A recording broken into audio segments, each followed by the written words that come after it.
Turtle back there, Steve, and what's the Star other? Wars. All right, let's get everything shared out. We are getting ready to go. Now, I have yet to play the Star Wars one. You like it? I actually like it quite a bit. I'd never played the arcade games before I got the machine, and I really do like it. No, never. No, that's way before my time. Yeah. I have Star Wars coming here on Wednesday, so I'm pretty excited about it. It's the same story. Like, we saw it in arcade, but I've never had a chance to play it yet. Okay. All right, for people just jumping in, I appreciate you guys jumping in early. We're just getting everything set up. We're going to start the show proper in just a minute while Carl entertains the guests and I get everything set up. Hey, Rex or Scotty, how you guys doing out there? Yeah, I don't know if I don't recall Star Wars. I'm sure I played it. I'm 54, so I was here from the start of all these arcade games. But it just, Star Wars was always huge, right? So it was always Star Wars something. But I don't recall. I hadn't seen the game yet. I hadn't even watched a video on it, so I'm not sure even what it even does. But I'm sure if I see it, I'll probably recall having played it. But it's not something I was that excited about. But I would love to play it so I can see how it plays. Yeah, I can say the Star Wars cabinet is probably either my favorite or my second favorite cabinet out of all of the ones that I've got. Interesting. Which it took me by surprise because, like I said, I didn't have very much experience with that game in general, and kind of once I got into it, it's a lot of fun. Okay. Now, how many games is on it? You get 3 games. Okay. Yeah. And so you're just controlling the shooting. That's it. Yeah. Okay. Yeah. Okay. And there's a vector. That's exactly. Yeah. 2 of the games are vector, and then one of them is almost like a isometric side scroller type of game. Okay. Yeah. Now, see, that's the thing about Arcade1UP games. Unless you see it online, there's nowhere to go just to discover them, to see how you play or anything. You have to just get it right. I've had some interest. I've seen a few videos where they come up with the sit-down version and all that stuff, and they look cool. But I have no concept. So yeah, I'll have to find someone that has one local and go check it out for sure. All right, almost there, guys. Just another minute.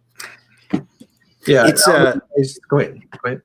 It's one of the most popular games for like the arcade collectors. I've got friends of mine that have a channel called Arcade Impossible, and like it always pops up. Like all the arcade collectors, they go and meet.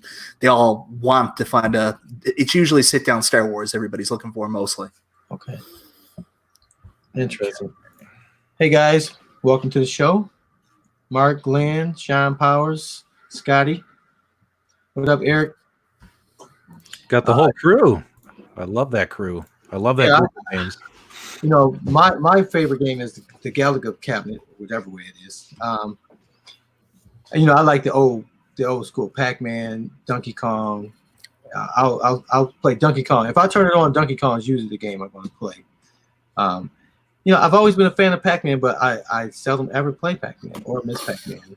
Because I only have a few minutes whenever I do have time to play. So Donkey Kong gets the bulk share. Galaga gets some time, and then I love the Golden Tee. That's the only one that's not modded, is the Golden Tee. And that game's is better when I have friends over than by myself.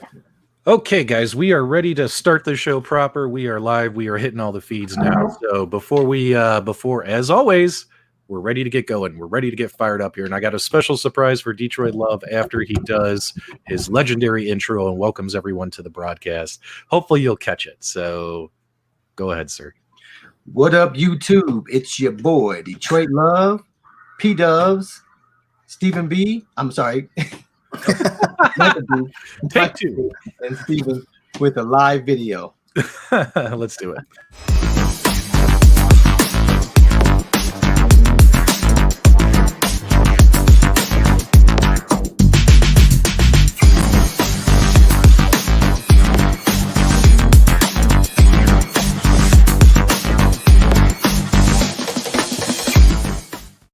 Did you see that? Featuring Detroit Love? Yeah, Did you see it?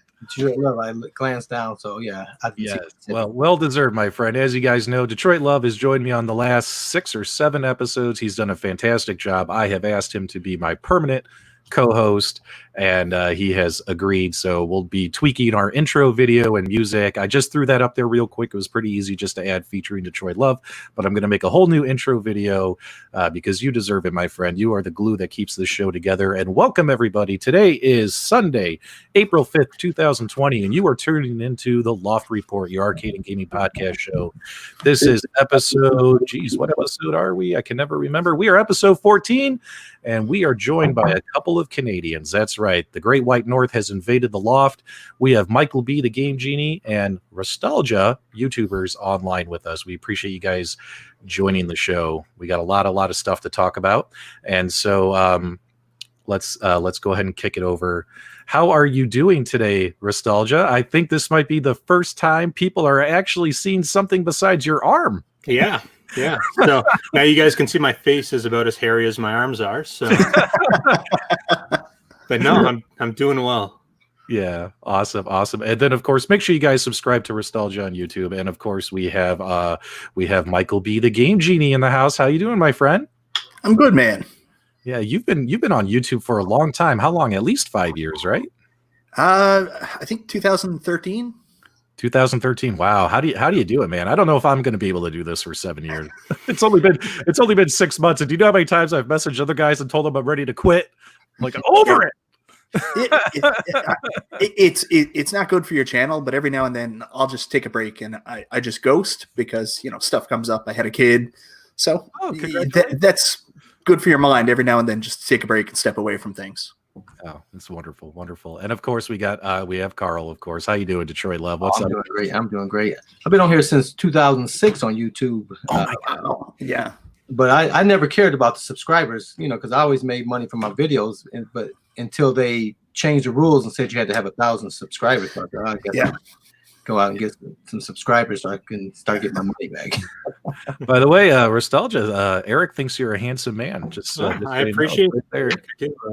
He flirts with everybody. I do my best. I trimmed up my beard and everything. Hey, thanks, Devil Waldo. I try my best to bring you guys some great guests, so we appreciate it. So let's talk about it, guys. Let's see what's going on in your world. So you guys, Arcade1UP in Canada. When I'm on our Arcade1UP Facebook group pages, I notice a lot of times I see folks in Canada saying, I can't get this product. I can't get it. You guys have it. You guys have 30. I have 2.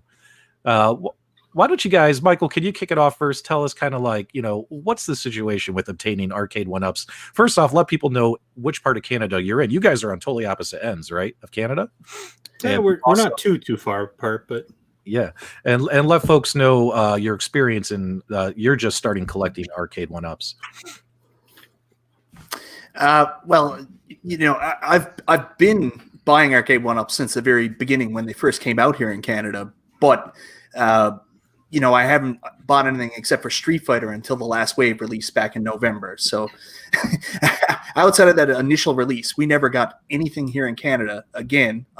Well, at least that I was aware of until November this past year when Turtles, Star Wars, and Mortal Kombat and everything was released. Wave 2, we just completely missed. What I didn't know about at the time was London Drugs, which is a Western Canadian store. They actually got some of the Wave 2 cabinets, but it wasn't a wide release. Like Walmart here never got any of the Wave 2 cabinets. EB Games never got any of the Wave 2 cabinets. It wasn't until Wave 3. So it's very strange, and it's not Arcade1UP's fault. It seems like it's a retailer issue that they can get retailers in the US like Walmart to take these cabinets, but here in Canada it's a little bit more tricky. Restalgia, I don't know if you can comment on this better than I can, but with our Walmart and our EB Games, they don't actually have any of the physical cabinets in store usually. Sometimes some of the stores do in bigger central areas, but everything's kind of mail away and order away. So if you have an impulse that you want to buy a cabinet, you have to go into the store, you have to order online, then wait anywhere from 2 weeks to a month to actually get it. So it's a little trickier to get something, and the supply is super limited. We only get the main cabinets except for London Drugs. London Drugs actually has the you just got the Dig Dug tabletop cabinet, right, P-Dub? Yes, I did. Yeah. We can only get those through London Drugs. They're the only retailer in Canada that actually sells any of the tabletops. You can't get them anywhere else. We've got them now at the Bay.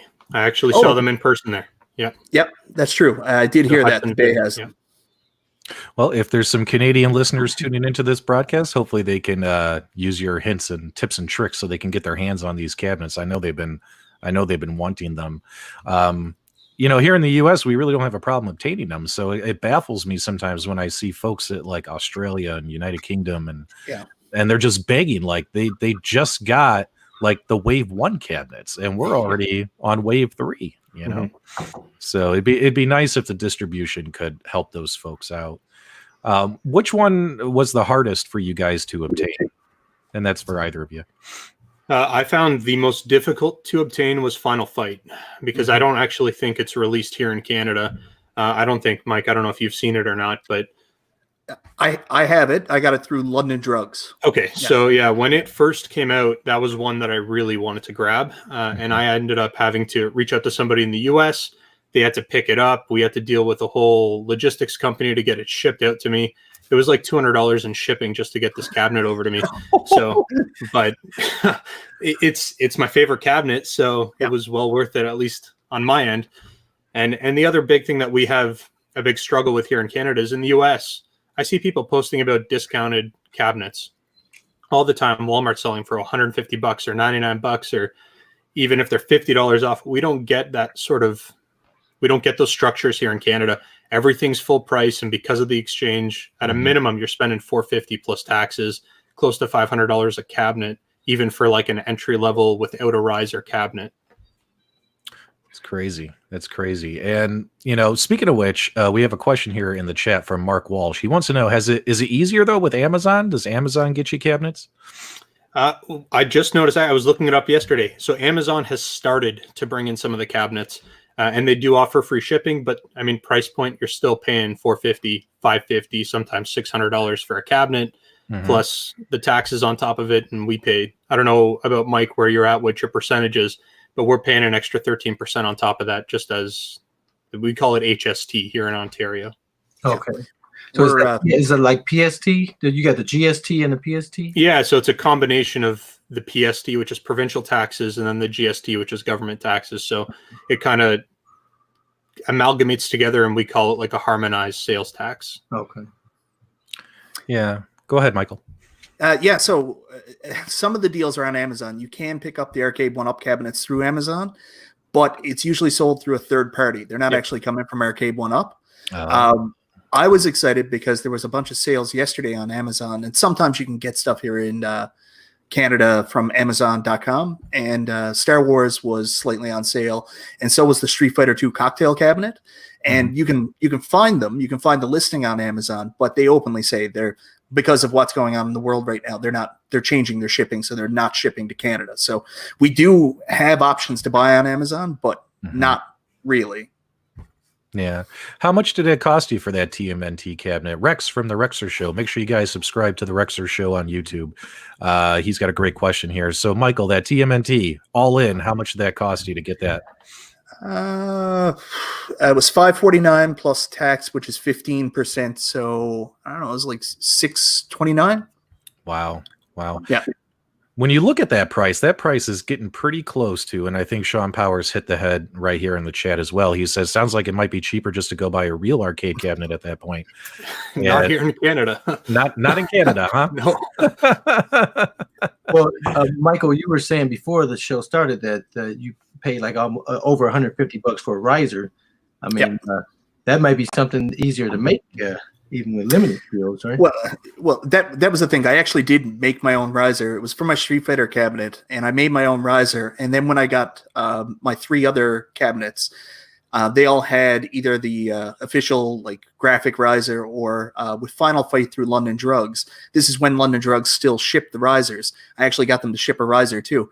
So I looked at the one I made myself, and then I was looking at the ones next to them, and I was like, that doesn't sync up. So I'm the kind of person, I like everything uniform, so I had to go get a riser at that point.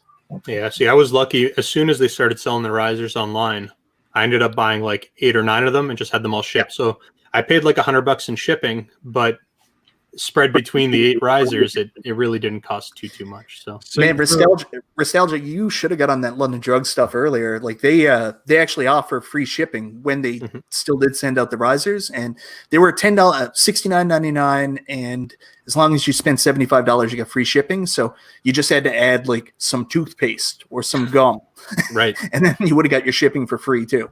Yeah. How long ago did they start selling it on London Drugs? I actually found out about London Drugs because I had posted an angry post, upset post on Twitter saying, why can't we find risers here in Canada? And someone just sent it to me. And I was like, it's the most bizarre thing in the world. London Drugs has Arcade1UP. And wow. So that was like, I don't know, back in September last year. Was that Sean Nesbitt? He said he had a hand in getting that riser. Yeah, that was Sean. Yep. Sean's the one who sent it to me. Thanks, man. Yeah, I ordered my risers.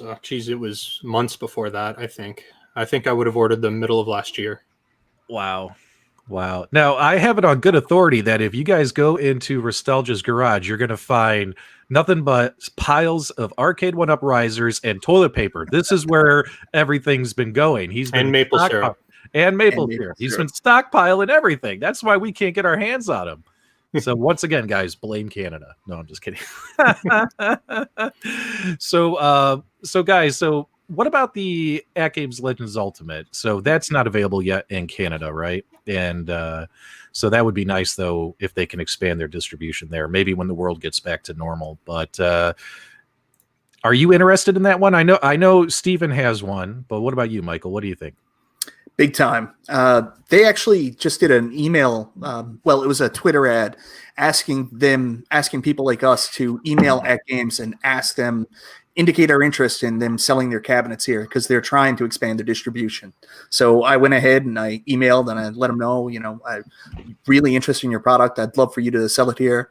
I got an email back saying our customer service is closed right now. And I was like, well, why'd you ask me to email? And Carl, you're eventually going to get your hands on one, right? Yes, that's the plan. I have to get that the basketball game first. For NBA Jam? Yes. For my grandsons. They live over in Windsor, and they are looking forward to getting the NBA Jams. Oh, yeah. So maybe when I come over there, I can meet you halfway, Steve. I almost oh, are you there? Sorry, it flipped on me. So we had a question earlier in the chat. I had to get to it. So Eminem asked me, he goes, P-Dubs, have you got any updates as to when you're going to receive your Burger Time Arcade yet? Absolutely not. I'm probably going to be the last guy to get it. And I don't know. For some reason, I have a feeling like with all the 4-way, 8-way gate controversy, I have a feeling Arcade1UP is going to send me my Burger Time with 2-way gates. I think that's what I'm going to get. I'm kidding. I'm just kidding. But no updates yet. I think if you weren't in the first 1,000 that already got them, you're not getting them until hopefully the end of April is what I'm hearing. The last email they sent out said it would ship mid-April, so to me that means late April. So we'll see. We'll see if we get our hands on that. Michael, I'm going to pull up your YouTube channel here, so I'm going to share my screen, and I would love for you to talk about because there's folks on here who might not be familiar with you, right? So I'd love for you to kind of talk about your channel, what you show on your channel, as well as you could talk about your most recent video, the Ninja Turtles and stuff. So let's go ahead and get you pulled up here. And where are you? Here we are. All right. Look at this. Look at that. Yeah. Look at that big smile. I love it. But yeah, I mean, 20,000 subscribers. Good job, buddy. That's fantastic. Thanks, man. Yeah. So I've been making YouTube videos since 2013. I'm a big NES guy, Super Nintendo guy, Sega Genesis, TurboGrafx 16. Pretty much everything from that 8 to 16-bit era is really my sweet spot where I really talk about things. Some Atari, not much, but some Atari. Right. And, I've just been doing different things. A lot of people followed me because at one point I was going for a complete NES collection, North American NES collection. So I got up to, I was about 60 games away from having the entire collection. So, a lot of people followed me through that. They really like that. And I did a couple top 10 videos talking about NES hidden gems and stuff like that. And people were interested. Now mostly just do videos. I'll still do game reviews. This was kind of hard for me to do because I'm not really a product review guy. So it's a lot easier to do a game review because you're just taking scenes from the game. But when you're doing product review, like getting really good shots, I was a little out of my element. So I kind of felt embarrassed kind of doing the review, but it was fun. It's something to try. Yeah. You do some great stuff on your channel, my friend. And now you just dropped your Ninja Turtles cabinet review, which we're kind of showing right here. Folks, I encourage you to check it out. Michael did a great job reviewing this thing. I know it's been out for a while, but there's nothing wrong with watching another review video. What other things can we expect to see from you? It looks like you took a couple of months off, but now you're back. What kind of content are you looking on making in the future? Are you going to kind of do a lot more of the arcade stuff, or are you going to mix in, or just mix it in and keep doing console stuff? What can we expect? I'm just going to keep doing what I've been doing all along. I'll still talk about NES stuff. I'll talk about the Arcade1UPs because I'm really interested in them right now. And I watched last week where Richie Knuckles was on, and he talked about the great thing about Arcade1UP. We haven't had a dedicated arcade here or even classic arcade cabinets for probably about 10, 15 years now. So it's not something that I was really super interested in just because I don't have any option to go play them. You can play them through MAME, but it's not really the same experience. So when Arcade1UP came out, that was really what brought me back in and made me interested in arcades again. It's not something that I was always really interested in other than a passing fancy, but now something I'm really interested in thanks to this product. So I've really caught the bug with this and been super interested in this for the last 4 or 5 months. Yeah. And we had a question in the chat. Did you do an Ouija board review? I must have missed it. Me? Yeah.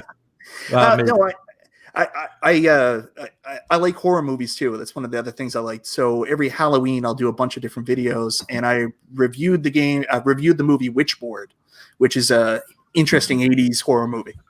Oh, okay. Good. That's fantastic. And out of all the videos you've done, I mean, you've made a lot of content over the last, 5, 6, 7 years.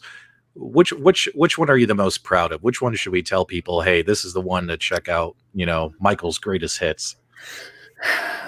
I don't know. I like different videos than what gets. I like it when you do your list videos, like the top 10 or top 3. I think you do a really good job with those. Yeah, that's probably my most popular video. I think my top 10 NES hidden gems has close to 400,000 views, something like that. Like a lot of people really like that video. And one of the things that I like, some of the feedback I received is it's not just I did a video for the sake of doing a video. People could tell this is something I was really passionate about, and I'm not just throwing a video up for the sake of it. I mean what I say. So that was great feedback on that one. Yeah, you definitely are probably one of the most sincere guys I've watched on YouTube. Like, it's really refreshing. Like, you're not a showman. You're just there to say, hey, I have this game. I played it. Here's my experience. And it's pretty cool. Or I didn't like it so much. You know what I mean? And it's like, you're honest and sincere. And that's what I like about you personally, which is why I'm so happy you agreed to come on my show. So thanks so much for that. Thanks, man. Yeah, appreciate it. Carl, go ahead. And Michael, so the Arcade1UP obviously got you off the couch, right? So that's a different experience when you're console, you're sitting in the chair, right? You're sitting on the couch, and that's one of the things that I really like about the arcade. Someone had mentioned Arcade1UP scratched the itch we didn't know we had. I always knew I had the itch because the scratch or whichever way it is, because I had a Raspberry Pi for years with the emulators on it, but I'm on my couch and that's not how I play arcade games. So I never enjoyed it. I never played it. So when Arcade1UP came, I saw ETA Prime's video. I was like, man, I'm doing this, and so that's how I got back into it. Yeah, that's actually a really good statement to make. It scratched an itch I didn't even know I had. Like when they announced pinball, I've never been a pinball guy at all, and it's all I think about right now. It's crazy how bad I want these virtual pinball tables, which is another thing we can't get because I want one so bad. I would just buy the Toy Shock right now while I was waiting for the Arcade1UP cabinet, but they're not available here. So yeah, and I'm hoping Toy Shock will expand their distribution as well once the world gets back to normal, because they got some good things cooking. And I think Cool Toy also dropped a video last week. There's another company coming out with virtual pinball, like 3/4 scale. I forget what was the name of it, Carl? Do you remember? Well Played or Well Play Toys or something, and they're coming out with tabletop pinball and 3/4 scale pinball. The one thing I didn't quite understand is they have a Ghostbusters artwork themed pinball table, but the Ghostbusters game is not included in the table. So that to me didn't make any sense. But other than that, the rest of what they showed looked exciting. It was like, why give me an artwork package for a game that's not even included on your table? Is my only the only thing I can say right now about that new company coming in. Yeah, I don't know if they're just thinking that someone's going to mod it anyway, and then so they're going to put a theme that is very popular. Because Ghostbusters is a very popular table. But like Michael, I love that pinball, man. That gets the most play of all the games. If I got a few minutes, the pinball, I was just playing as we were warming up for the show. You know, I love it. I love it, man. So that mod of Toy Shock is well worth it. I think total cost is probably around $1,200, but I already had some of the parts. So really out of pocket is like maybe $900, including the cab. Well worth it, man. It is an awesome sounding cab. It's well built, man. I could have put a bigger screen in it, but in all honesty, a 24-inch screen is perfect size. You know, one day I may put a 32 in there or a 30, but there's no urgency to it. I just enjoy playing it. Now, Michael, if Arcade1UP was to, or Arcade1UP, yeah, I guess it would have to be Arcade1UP. They're the only ones who are making like individually themed cabinets, whereas AtGames is going the multicade route. So if Arcade1UP came out with another new cabinet and it's like your dream game, which one would it be? What would you like them to make? So I'm going to out myself as a real 90s arcade guy right now, but G.I. Joe. G.I. Joe, okay. Yeah, I love the G.I. Joe. I just don't know how they would do it, because everything has to be some kind of theme. You have to put it with something else. With a licensed property like G.I. Joe, what else are you going to put with it? I mean, it would have to be another Konami game. So I don't know, maybe they could sneak it on like a 4-player cabinet if they did Simpsons, but then you get into weird licensing issues. So and G.I. Joe is number 1, and probably number 2 is WrestleFest, which would also be a nightmare for them to try to get the rights to. Nice. I'm all in for WrestleFest. Not as big of a G.I. Joe fan, but but hey, man, yeah, I don't know what you would put on a G.I. Joe cabinet. What else could you put on there? You know, I don't know. Have you ever played G.I. Joe? On the on the coin ops or on the Legends or something like that. So well, it's kind of cool enough to have played with the actual G.I. Joe. Yeah. What about you, Steve? If Arcade1UP came out, what is the game you want, the game that you grew up with that you would love to see? I'm excited for their Sega cabinet that's coming out. That covers a lot of some of my favorite games that are coming out. I also would like to see some racing cabinets. I'm a huge fan of Cruising USA or Cruising the World. I saw somebody else comment on that, and I would love to see that. I'm a 90s kid, so I kind of get into a lot of those types of games, and I mean, we've got a ton of access to a lot of the older games. I think they got to start getting out some of the 90s cabinets. Yeah. Now, if so on a racing cabinet, Cruising USA, I agree. Either Cruising USA or what's the other one? Like maybe Outrun or something. Like, I mean, it would have to be some kind of like 2D. I mean, it to run on their hardware, right? Like, do you think we could get Daytona running on their stuff? You never know. I mean, if they could get Silver Strike Bowling going, I mean, I guess they could. I don't think it would cost them that much money to upgrade the CPUs that they use on the actual chips. It doesn't. I mean, you're going to need obviously beefier hardware to do that, but I don't think it's going to cost them that much more that it would make it unfeasible for them to be able to do something like that. I think the biggest issue is going to be the licensing. The licensing. Yeah, I agree. And before we start diving into talking with good old Restalgia here about emulation and hacking mini consoles, the TurboGrafx 16, just a couple last questions here for Michael. Michael, out of all the consoles, let's forget these arcades because you've covered a lot of consoles. What's your favorite console? What's your favorite system? That's a really difficult question.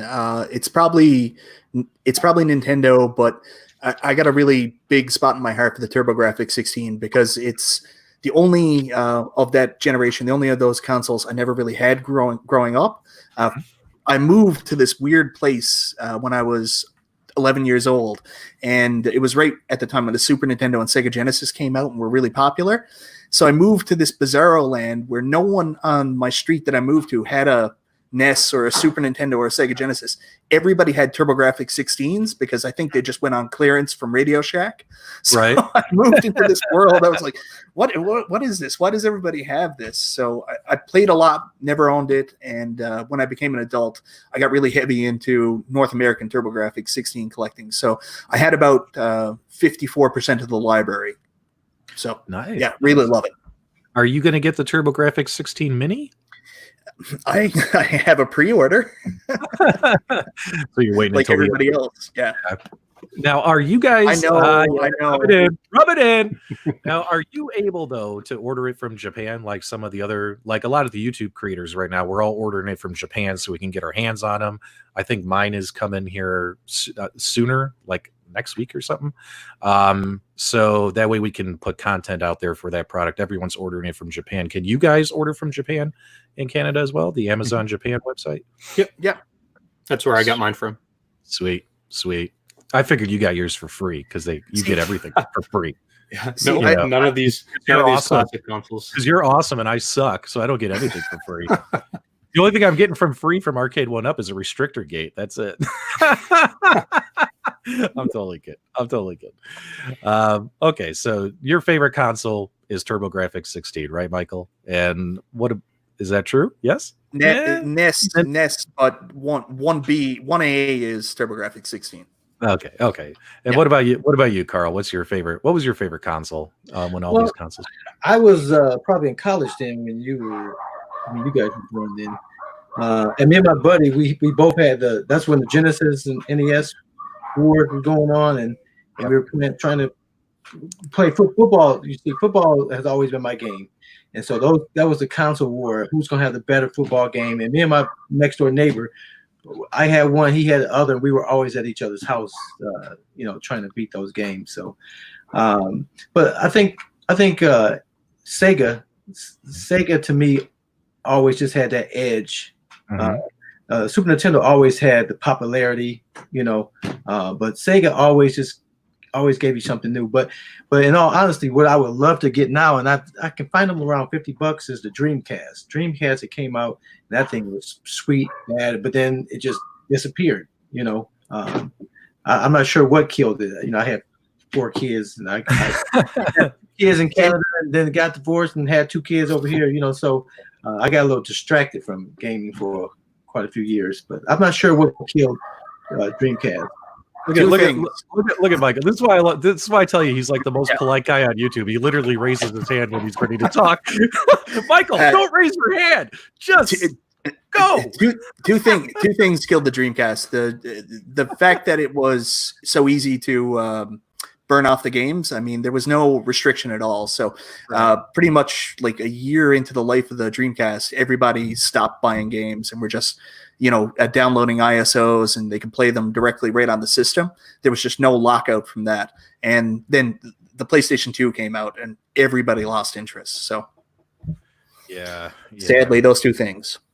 Yeah, I had a Saturn, I think. I don't think I had the Dreamcast. I think that one I completely skipped and went to what was that? The PlayStation. I think that's where I went. Mm-hmm. So yeah, I don't think I ever actually owned a Dreamcast now that I think about it. I went from Saturn to PlayStation. Okay. So yeah. Okay. So we also have Restalgia on. How you doing, my friend? And you, sir, let's tell people a little bit about you. You have been doing YouTube for how long? Not as long as these other 2 gentlemen sitting here and here. Correct? How long have you been doing YouTube stuff? So I've had a channel since the beginning of 2017. Right. And at that time, I think I had like 4 or 5 videos that I had posted that were really basic, how to do specific commands on a Raspberry Pi.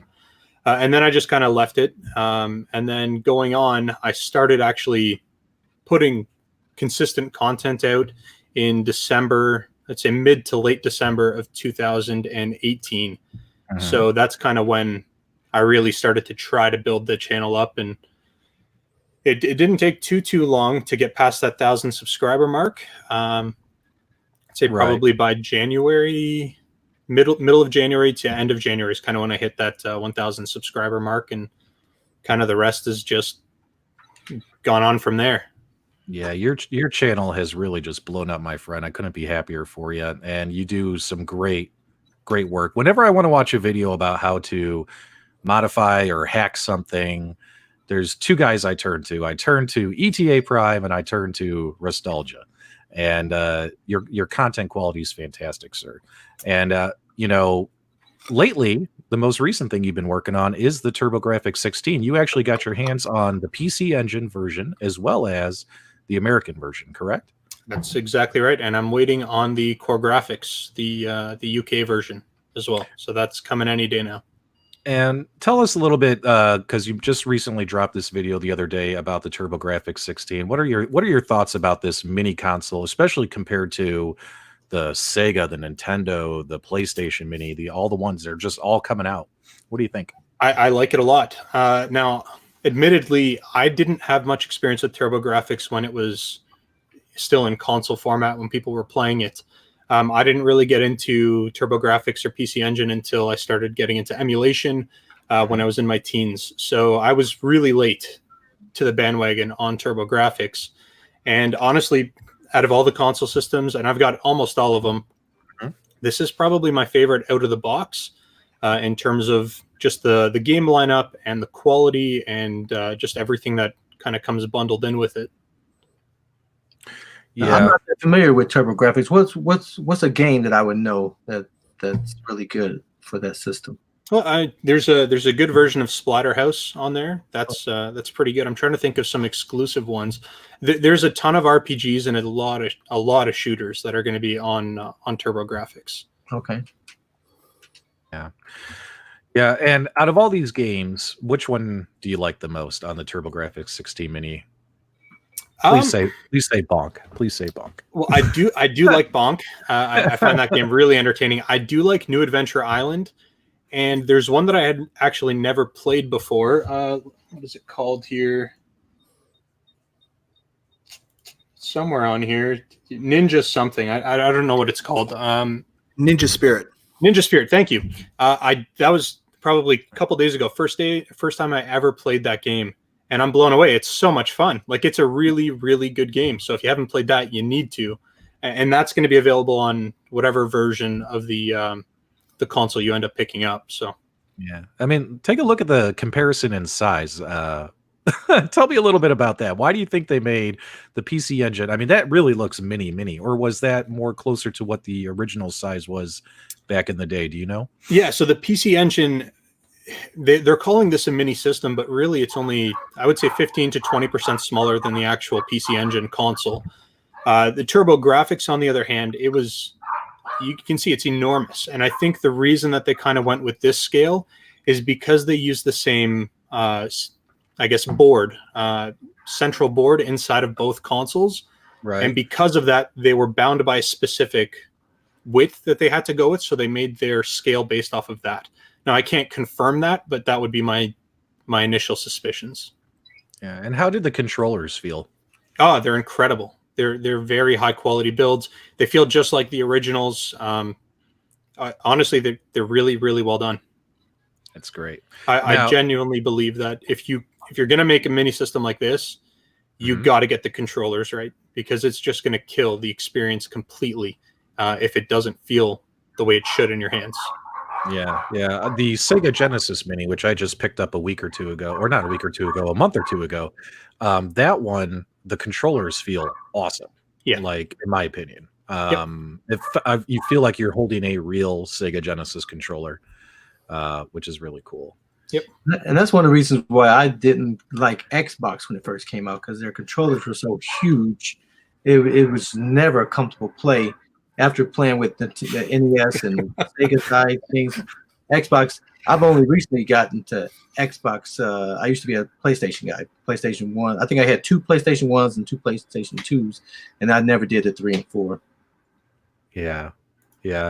And what do you think? Now, I know it's early; they're just coming out, Steve. But what do you think for hacking possibilities? What do you think the community is going to come up with? Without saying too much, I do know that there is hacks coming down the pipeline very soon. The nice thing about these consoles, and I don't know if it was intentional, but I mean, 2M did the emulation for them, and they're the same group that did the emulation for the Genesis. And what we're seeing is that they're using the same CPU and a lot of the same kind of architecture. Nice. So it's going to be very similar. We're going to see a mod that's very similar to what we saw for the Genesis mini console. Nice. Now, one thing that go ahead. Oh, look at that! I love it. He raised his hand. All right. Yes, so we can't say 3M because they'll stop shipping them to Canada. Yeah, I was just. I think it got stuck in my head because I was just watching a briefing about that earlier on this morning. So the company is actually M2. M2. Thank you. M2. Now, I lost my train of thought there for a minute. Oh yeah, we were talking about Sega Genesis. So one thing that Steve and I were talking about, we've been talking about this for weeks, but we haven't done it yet. Is I have my Sega Genesis Mini. I haven't hacked it yet. You've hacked a couple of them already, and I went 12 or 13, yeah. And let us know in the chat, guys. I was asking Steve. I said, well, how about we do this? How about we do like a live stream where we hack the Genesis Mini together? You teach me how to hack it. And also the community can do it with us along at the same time. And if you guys are interested in seeing that kind of content, let us know in the chat and we'll put it together, because I want to hack my Sega Genesis Mini, but I don't know which way to go because there's more than one way. Can you tell us about the different ways you can go with hacking the Mini? There's Project Lunar? Yeah, there's Project Lunar, and then there's also HackG. So HackG is going to be the big one that a lot of people are familiar with when they were hacking their Super Nintendo Classics or their Nintendo Classics. That would be the main hack that was used there. They've also obviously done the Genesis Mini, and then we've got a different development group, Mod My Classic, which has taken care of the Project Lunar. Very cool. Which way would you rather go, in your opinion? And I got to be careful about how I say this because I do work with both of the groups. So it really depends on what you're looking to do. Right now, Project Lunar is probably going to have a lot more ports that are available. So I don't know if you follow the PlayStation Classic hacking kind of community that's going on. There's a ton of games that have been coming in. Even things like Windows 3.1 has been ported over. Those are the types of things that you're going to expect to see with Project Lunar. Whereas HackG is kind of focused more on the actual Sega Genesis experience. So they've got folder support, and they've got a few other features where you can change kind of the folder artwork and things like that. So, I mean, they're both great mods. It just really depends on kind of what you're after. Are you really going to focus on Genesis games, or are you looking at kind of RetroArch integration and a whole bunch of other stuff? Yeah, that's one thing that's what we were talking about when we were kind of pitching this idea back and forth was, me, I would just, if I have a Sega Genesis Mini, if I'm going to hack it, I would just want to put Sega Genesis games on it. Or if I like my Super Nintendo Mini, my NES Mini, like I would just do the hacks, just adding those games. I want to add other games for other consoles. It's just my personal opinion, but to each his own. So it sounds to me like HackG is the way to go for that, correct? If that's what you're looking to do right now, HackG is a good option with the folder support. And I'm assuming you're going to be using a USB drive. You could load that up with the entire Genesis library if you wanted, and it would be really nice and fluid on the console. Yeah. Michael, do you have any of these mini consoles? All of them. All of them. All of them. Sometimes multiple copies. Have you tried hacking any of them? Have you done the NES hack or the SNES hack or any of those? Yeah, I've done HackG for both the NES and the SNES. Nice. I have one. I like to keep things stock, so I have my original that I originally bought, and then I went out and bought a second one to hack.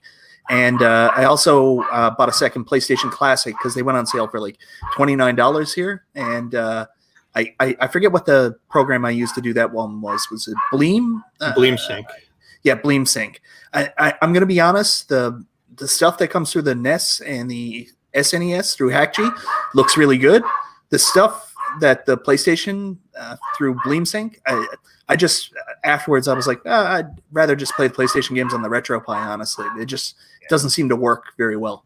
and I apologize to the people that painstakingly worked on this. I'm not trying to put down your work. So just want to say that it's just not my taste. I didn't enjoy the PlayStation Classic very much.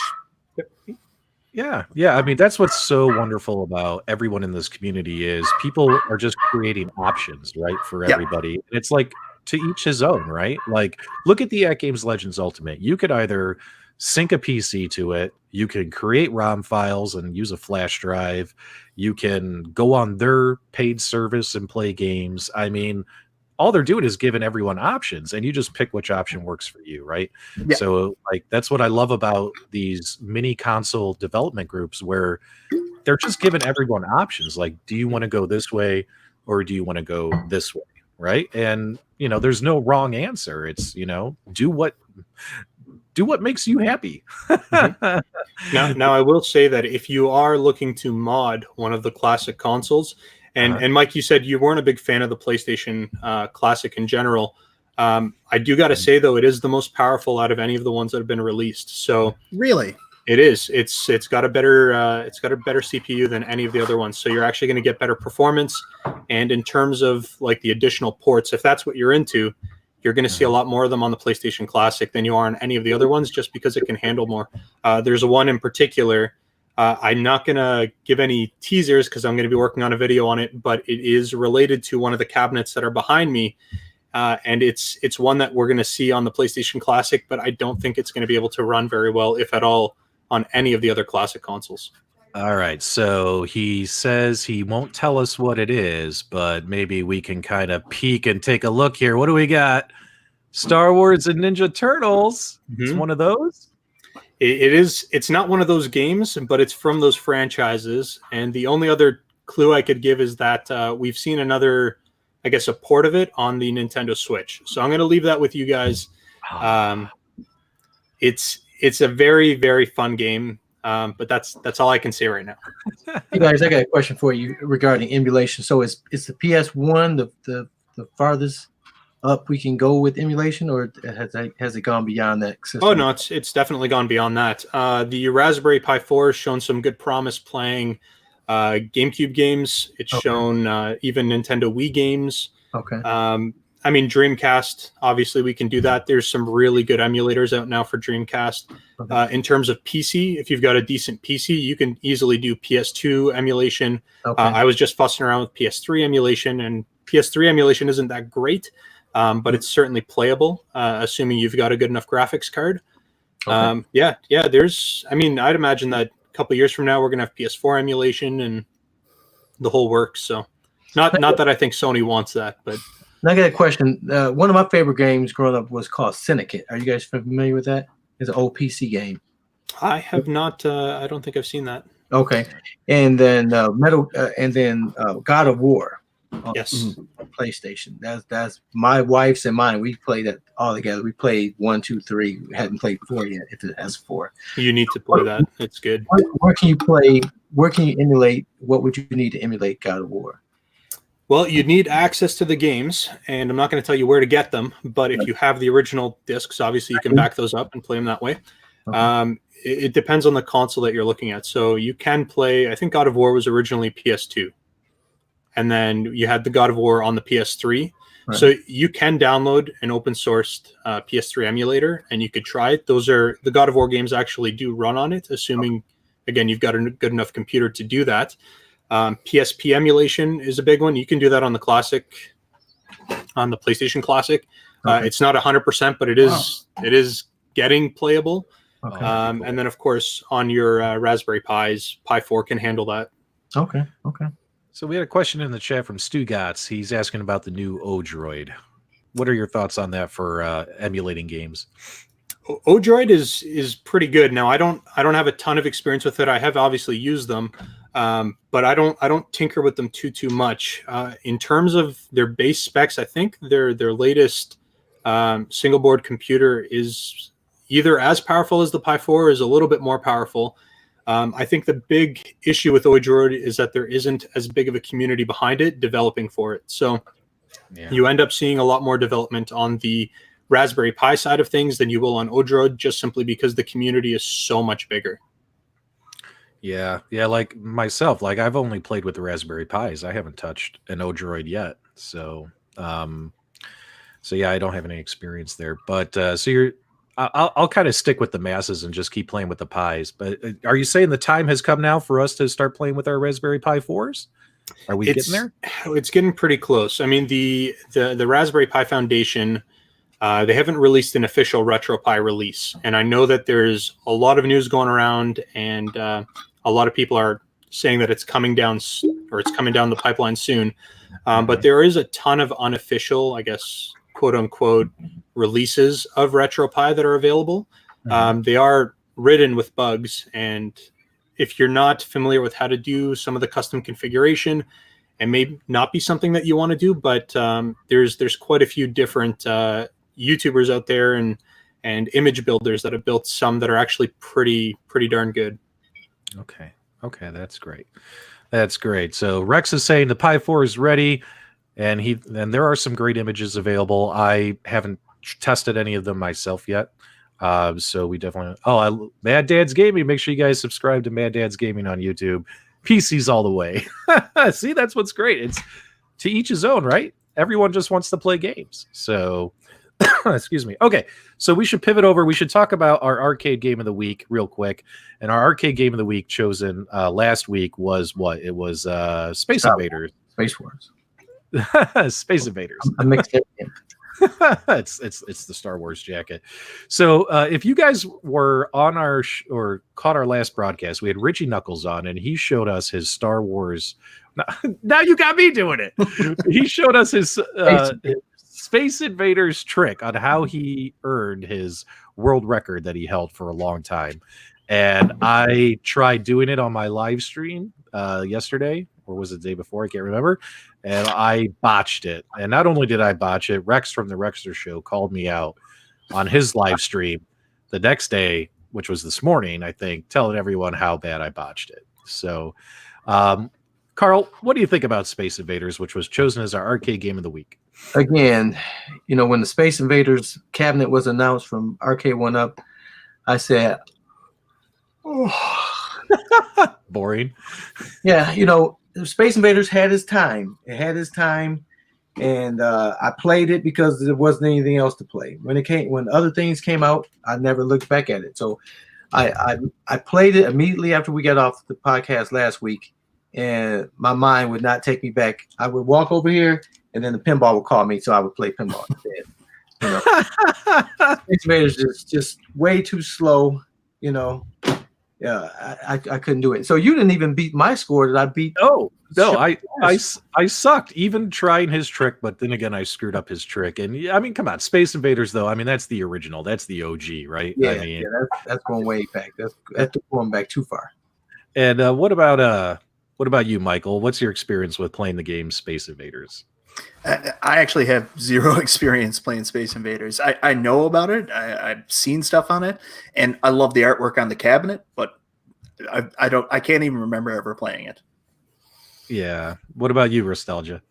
I've definitely played the game. It's not in my top 10. It's not in my top 50. It's not in my top 1,000. Unfortunately, it's you got to give credit where credit is due. It is a massively popular game. Lots of people love it. I think the market for that is kind of like the 45 plus, 50 plus age bracket. And I have no interest. I played it when it was in the arcade when it first came out. Yeah. I mean, it is mechanically it's a fun game. It's definitely a good game. I actually think I prefer Galaga over Space Invaders. Oh, yeah. But I mean, yeah, I don't have anything particularly positive to say about it, but I don't really have anything negative to say about it either. So I pulled up now. This is Rex this morning. This is Rex live stream this morning where he showed us the pattern on Space Invaders, and I'll go a little bit more full screen here so you people can see what he did here. This is the trick that Richie taught us. Let's see here. Hold on, he's actually not playing yet. But we'll get there. And is that your finger or his finger? That's his finger. What are you doing, Rex? Where are you putting the camera, man? Wandering the house? This guy talked all kinds of trash to me, and then okay, hold on, because he did a trick. He did the trick, guys, and you guys got to see this. So let's start right.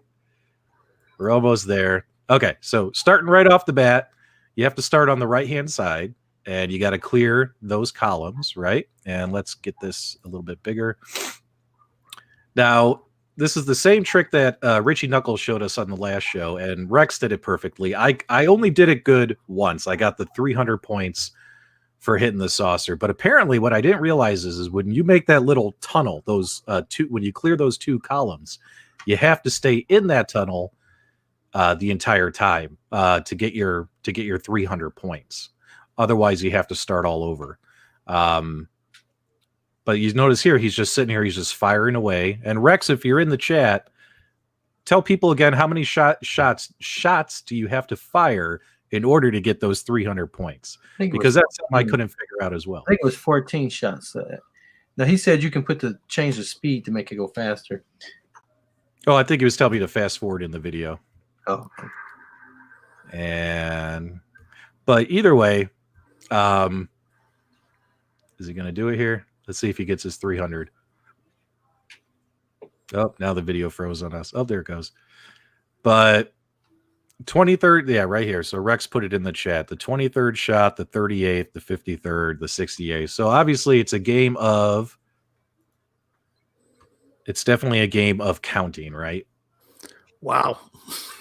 Right. And who wants to do math while they're playing a game, right? Yeah. I mean, Richie did a fantastic job on it. And obviously he set a world record. And how long, Carl, do you remember on our show last week, how long did he say it took him to play? He was playing it for, was it 8 hours? Yeah, it was wild. And he had it, for about 11 years or so? Yep. Until he got beat. So all in all, Space Invaders, I don't think it really appeals to the younger generation, right? Or the older generation. I mean, it's the OG.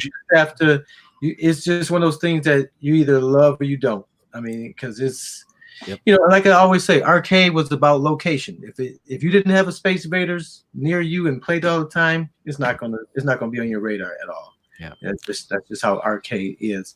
It has to be something very unique before it gets the mass appeal like that. But I got a question real quick for you. Are you guys familiar with the Metal Gear series?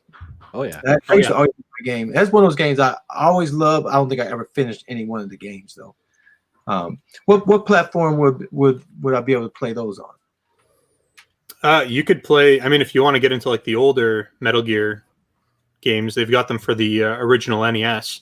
Okay. But if you're looking for more of like the 3D platformer style games, the PlayStation, it actually comes stock on the PlayStation Classic. Right out of the box, it comes included as one of the games. And I think that actually might be one of my favorite games that comes stock on that console. It's just such a good game. Are those readily available? Oh yeah, and they're cheap too. Okay, because I know I was thinking about getting the NES, but that thing you couldn't find it. I think I have like a bootleg copy upstairs. It sucks. Yeah, the thing about Nintendo is they don't like to drop their prices on anything. So even if they weren't selling, they just you're still going to pay full price. Yeah, they for don't them. care about money for some reason. That's why we don't have Donkey Kong cabinets. Yeah, so, no, definitely the Sony PlayStation Classic. You can pick that up. I'll have to pick that up. But I still have. I don't sell my units. I still have PlayStation 1 and 2 sitting somewhere in the box. I still have the games everywhere because I never, those games. What is it, GameStop and those guys give you like $2 for a $60 game. I never get them. So I have boxes. I just don't have them nice like you guys do. Throw them in a box. And now, Michael did raise his hand. So I did. Go ahead. So Restalgia, you can help me with this. The controller on the PlayStation Classic doesn't have the analog option. Is there a fix to put an analog controller on that so you can play Metal Gear Solid properly? So right now, out of the box, there is no way to get analog functioning with it. If you are going to do a mod, either with Auto Bleem or with the new Project Iris, which is essentially replacing the Bleem Sync mod, you can load those games through RetroArch, and then you can actually you can take advantage of analog that way. And actually what I do is, I use my PS4 controller on my PlayStation Classic to play any game that I want to. So, okay. And you have videos I can look at? Oh yeah, lots of them. Yep. Make That's sure you worth getting on the couch for. Oh, I missed that. Can you say that one more time? So that's worth getting back on the couch for. Some Metal. Yeah, I love Metal Gear. And speaking of which, guys, it's time for the group here, the four of us, as well as the audience, to determine what is next week's Arcade Classics Game of the Week going to be. What is the game we are going to play throughout this week and talk about next Sunday on? Actually, are we even doing a show? Is next Sunday Easter? Yes. Yeah, so, Yep, it is. yeah. So we're probably not doing a show next Sunday because of the holiday. But on the next show, we'll talk about that game. So, folks in the chat, by all means, throw in your suggestions. Metal Gear was one that was talked about last week, as well as Michael, Steve. What game would you love to see us highlight this week as well, or what game would you guys like to play this week? We got to vote for Time Pilot. G.I. Joe. G.I. Joe. I knew it. I knew it. I knew he was going to say it. I have no idea what a G.I. Joe game is, so I have to look that one up. It's so good. Yeah, that's the one. It's like a shooter, but you're facing like a Space Harrier. Yeah. So you need an 8-way controller for it? Let me see. I think so. I would think that you probably do. Yeah. I'm not a technical guy. I can't. Yeah. I don't know. I like Golden Axe. I would say that would be one of my favorite arcade games. So that's what I throw in the hat. Yep. I love role playing, like RPG style beat 'em ups like Golden Axe and Dungeons and Dragons, Tower of Doom, fantastic game. Willow, that's a fantastic classic arcade game. Golden Axe is my wife's favorite game. I never knew that until I got the modded Street Fighter, and she'll play the thing all the way through. She loves it. Who knew? Yeah, Golden Axe was the first game that I ever played on the Genesis. Okay. I think I don't know how old I was, probably around 4 or 5 years old, and I played that before Sonic, and I've just loved the game ever since. Okay. Yeah, Golden Axe. Okay, well, we got Tempest, Burger Time, Space Duel, Dig Dug, Wonder Boy, Willow. Ha! I knew I'd get somebody. Golden Axe would be fun. And Whiffin' Nose, is G.I. Joe on your builds? Because I have your builds. Yeah, I mean, Golden Axe, I'll definitely vote for that. And my wife may even get on camera for that. Oh, really? Mrs. Love. She's shy. Ladies and gentlemen, we might meet Mrs. Love. So by all means, look at this crawl. I don't know. The great movie, the game though. Yeah, Crazy Climber. I don't think we can emulate that on these cabinets. I would be all over Ninja Clouds. I'm sorry, I love that game. I used to love Crazy Climber. Is that the one with going with the windows and going fingers? Yeah, elevator action in reverse. Well, it seems. Look at Rex. Golden Axe is suspect. Death Adder much better. So yeah, that's true. That is a good point. Yep. Well, how about we maybe just make it a Golden Axe themed episode? We could do that. Okay. Talk about both games, right? Because those are the two big ones, and they made a third one too. But it wasn't more fighter. It was a fighter. Yeah, that's what I was about to say. Golden Axe the Duel. Yeah, Golden Axe the Duel. So that would be cool. Okay, good. All right. So I think, guys, we're going to do a Golden Axe themed episode next week. So Carl will wear a Viking helmet, broadsword, and I'm just going to wear my Star Wars jacket. But we'll get Carl to dress up next week. So since we have 2 weeks before the next show, will that be enough time for me to get a PlayStation Classic and get some get that modded? Do I have to mod? I don't have to mod it then, right? No, out of the box it'll work. And Metal Gear you can play it without the analog. It's not terrible. But I would have to mod it to get the PlayStation. No. No. You're good to go. If you do want to mod it, all you need is a USB drive. So you should be good that way. Okay, that's gonna be my homework. There you go. Well, we are coming up on the conclusion of our episode today, guys. This has been a great conversation. I've learned a lot from Steve about the TurboGrafx 16 and Michael. It's good to formally meet you, my friend. I've been a fan of yours, so super happy that you came on the show. I've already hyped your YouTube channels, but where else can people find you guys? Do you have Twitters, Instagram, Snapchats? Where can people go? Go ahead, Mike. I'll let you speak this time. I didn't raise my hand. It's your turn. Michael, you got to raise your hand, bro. All right. Well, I've got a Facebook account. So if you go to facebook.com/Restalgia, I do have Twitter with 50 followers. It's relatively new to me. And then Instagram, I've got 2 followers. So if you want to try to find me on Instagram, I think my handle is Restalgia Official or something like that. I don't really post too much on the socials, just mostly on my YouTube community area. But yeah, if you guys want to find me that way, you can, and you can stay up to date with any of the videos that I got coming out. Oh, wait, hold on. Wait, we can't go yet. We got to talk about something. The April Fool's video, real quick, man. You put nut butter on a Game Boy cartridge? I put so much nut butter all over that cartridge. Hopefully some of you folks do me a favor, go check out Restalgia's channel, and you're gonna love the April Fool's Day video he posted. Tell us, real quick, 2 minutes, what made you make that video, and what was that all about? So I had purchased a lot of different and when I say a lot, I don't mean a lot, I mean a lot of different Game Boy games. And in that lot, I had a Pokemon Silver cartridge, which the board was cracked, so it's not playable. You couldn't actually even get it to run. So I thought, okay, what can I do with this that I can have a little bit of fun with? And one of the things that drives me insane, and there's probably a ton of people who will say, no, it's totally fine. But when people try to replace the batteries on their old games by using electrical tape, it's just a huge pet peeve of mine. So what I did is I took that idea and I said, okay, I'm going to show you guys how to do this proper, except not really. So that's kind of where the idea came from. And don't ever use super glue on your Game Boy game. Don't ever put peanut butter on your games. It's not going to do anything but ruin them. So that was a good April Fool's Day. What was that? I said it is tasty though. It's delicious, but that'll be the extent of it. Yeah. My big April Fool's Day prank to the community was I wasn't going to make a video. I just did a Photoshop picture. So I did a picture of my arcade loft, and I Photoshopped in the big buck hunter right here. And obviously, it's a terrible Photoshop because it's a terrible photo to begin with, because it was it was taken with a potato. Yeah.